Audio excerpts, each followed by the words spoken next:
திருச்சிற்றம்பலம். திருவாசகத்தில் திருப்பாண்டி பதிகம். சிவபெருமான் வந்து குதிரையில் காட்சி கொடுக்குறாங்க. நிறைய பரியாக்கி குதிரை மேலே வந்து பாண்டிய மன்னருக்கு காட்சி கொடுக்குறாங்க. பாண்டிய மன்னருக்கு குதிரையில் காட்சி கொடுத்ததுனால பாண்டிய மன்னருக்கு மறுபிறப்பு கிடையாதுங்களாமா. இதில் பாட்டில் இருக்குதுங்க. சதுரை மறந்து அரிமால் கொள்வார் சார்ந்தவர் சாற்றி சொன்னோம். கதிரை மறைத்தன சோதி கழுக்கடை கைப்பிடித்து குதிரையின் மேல் வந்து கூடிடு மேற்கூடி கேடு கண்டீர் மதுரையர் மன்னர் மறுபிறப்போட மறித்திடுமே.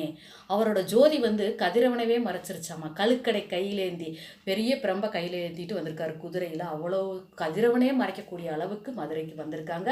அவரை பார்த்தோன்னே பாண்டிய மன்னருக்கு மறுபிறப்பு கிடையாது. நம்மளுக்கு நாங்கள் சிவபெருமானை பார்த்தா மறுபிறப்பு கிடையாது. மறுபிறப்பு வேணுங்கிறவங்க சிவன்கிட்ட நிற்க தேவையில்லைங்க. நான் பேத்தி வகத்தில் பிறக்கணும், பேரை வகத்தில் பிறக்கணும் அப்படின்னு நினச்சோன்னா சிவபெருமான்கிட்ட நிற்க தேவையில்லைங்க.